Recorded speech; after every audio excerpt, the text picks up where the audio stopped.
अस्सलाम वालेकुम जी। आज हम जिस बुक को डिस्कस करने जा रहे हैं उस बुक का नाम है व्हाई नेशन फेल्स। के को राइटर हैं डैरन एस.एम.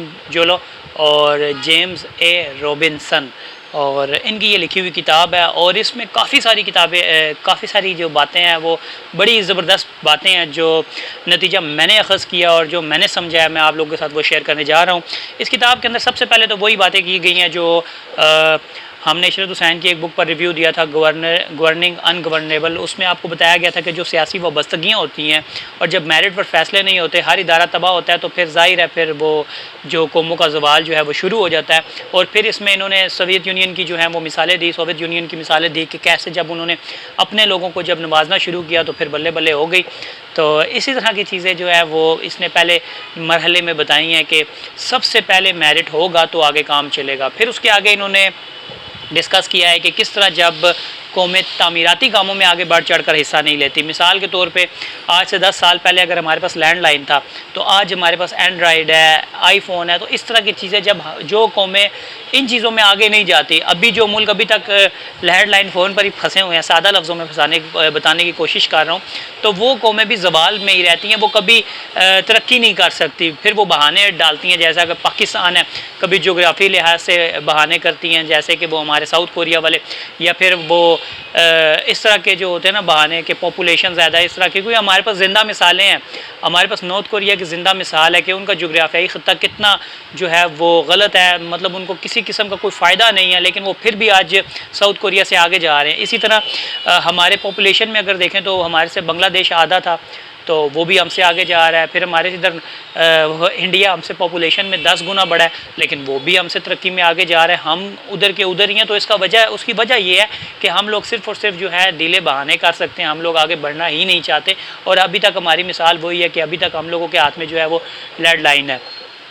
तीसरा इसमें जो इसने बात की है, इसने जमहूरी निज़ाम को कहा है कि सपोर्ट दिया है। उसने कहने का इसका ये मकसद था कि जब बहुत सारे अक्लमंद लोग बैठ कर कोई फ़ैसला करते हैं तो जो है वो नतीजा एक अच्छा निकलता है, बनिस्बत इसके कि एक हाकिम हो और वही सारे फ़ैसले कर दे। तो इसमें इसने टारगेट करने की थोड़ी सी कोशिश की है इस्लाम को। लेकिन मैं आपको थोड़ा सा ऐसे रिलीजियस से हट के दिखाऊँ कि इस्लाम में कभी भी एक बंदे फ़र्द वाहिद फ़ैसला नहीं करता था, पूरी शूरा होती थी, कमेटियाँ बनी हुई थी। ऐसे तुमने फ़ारूक रज़ी अल्लाह ताला उन्होंने भी अपने बाद जब कहा कि अगला खलीफा जब चुनने का उन्होंने कहा तो उन्होंने 6 रुकनी कमेटी बनाई। सर कमेटियाँ बना करती थी, उस वक्त भी हर काम मुशावरत से होता था। हज़रत उमर फ़ारूक रज़ी अल्लाह ताला अन्हो नौजवानों से मशवरे लिया करते थे और फिर आगे फ़ैसला किया करते थे। अगर ये इसकी एक एग्जांपल इसकी डाल देते तो शायद ये बहुत अच्छी चीज़ होती। लेकिन खैर इन्होंने अपनी तरह से बात की है, तो मैं इसको इसको किताब को पढ़ने का जो मुझे समझ में आया, तो मैं समझता हूँ कि इन्होंने अपनी तरफ से ठीक बातें लिखी हैं, गलत नहीं लिखी।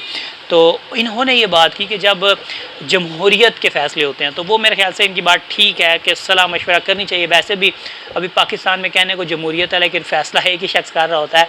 तो इस तरह की जो चीज़ें होती हैं वो इन्होंने बताई कि ये जो चीज़ें होती हैं ये माशरे में बिगाड़ पैदा करती हैं, और माशरे में जो है फिर तनज़्ज़ुली जो कौमें होती हैं वो फिर तनज़्ज़ुली का शिकार होती हैं और वो फिर आगे बढ़ नहीं सकती। तो ये जो किताब है बहुत ही मुनासिब कीमत पे है, मेरे ख्याल से इतनी महंगी भी नहीं है। इसकी कॉपीज़ जो है वो पाकिस्तानी कॉपी है, तो ये सस्ती मिल जाती है आपको अगर आप इसको बाय करेंगे। तो ख़ास तौर पे जो CSS के स्टूडेंट्स हैं उनके लिए बड़ी ज़बरदस्त किताब है।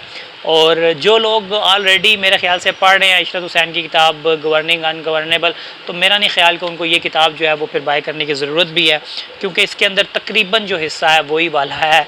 बस इसमें कुछ चीज़ें जो हैं उससे डिफरेंट हैं, जिस तरह कि भी मैंने लास्ट में आपको बताई कि इनकी एक सोच थी कि यार माशरे में सलाह मशवरे से काम होने चाहिए। तो वो मेरे ख्याल से है कि इशरत हुसैन ने उस चीज़ों को डिस्कस नहीं किया, बाकी तो उन्होंने सब चीज़ें डिस्कस की हैं। फिर इसने हिस्ट्री की कई मिसालें दी हैं, और ख़ास तौर पे जो इसके अंदर की तारीख़ है उसमें कई जगहों पर बहुत सारा आप जब पढ़ेंगे तो आपको इख्तलाफ होगा। मैं इसी वजह से उन चीज़ों पर जाना नहीं चाह रहा, क्योंकि मैंने जितनी भी बुक्स पर रिव्यू दिया उन पर मैंने कंट्रोवर्शियल हिस्सा जितना भी है वो आपको पता है कि छोड़ दिया है। और क्योंकि कंट्रोवर्शियल हिस्सा जब आप बयान कर दें तो फिर आपको बहुत ज़्यादा नेगेटिविटी का सामना होता है। तो इस वजह से मैं बहुत सारी बुक्स का रिव्यू देते हुए मैंने आपको पहले ही माजरत की हुई है कि मैं कंट्रोवर्शियल चीज़ों की बात नहीं करूँगा। उसके अंदर इसने काफ़ी सारी चीज़ें जो हैं वो मेरे ख्याल से इससे मिस हैंडल हुई हैं, या वल्लाह आलम इसने जान की हरकतें की हैं, या जो भी है, उनमें आपका हो सकता है माइंड कुछ और हो, आपका पॉइंट ऑफ व्यू कुछ और हो, मेरा पॉइंट ऑफ व्यू कुछ और हो। तो इसलिए जब आप पढ़ेंगे तो आप बेहतर जो है वो इसका नतीजा अखज़ कर सकते हैं। अभी नेक्स्ट किताब कौन सी होनी चाहिए आप वो हमें कमेंट सेक्शन में लाजमी बताया करें। तब तक के लिए अल्लाह ताला आपका मेरा हामी नासिर, जज़ाकुमुल्लाहु खैरा।